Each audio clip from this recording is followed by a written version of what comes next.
My name is Sunita. What I have is sweet tamarind dipping barbecue sauce.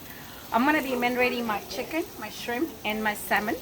So if you look at the back here, it's nicely labeled, all nutrition facts and ingredients here, barcode.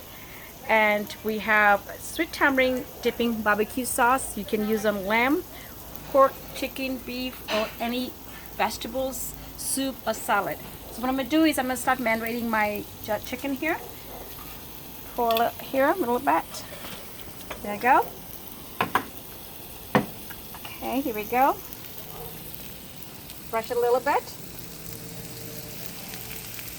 on my chicken. There goes my chicken there and my shrimp. And we are ready for my salmon. So I'm gonna go ahead and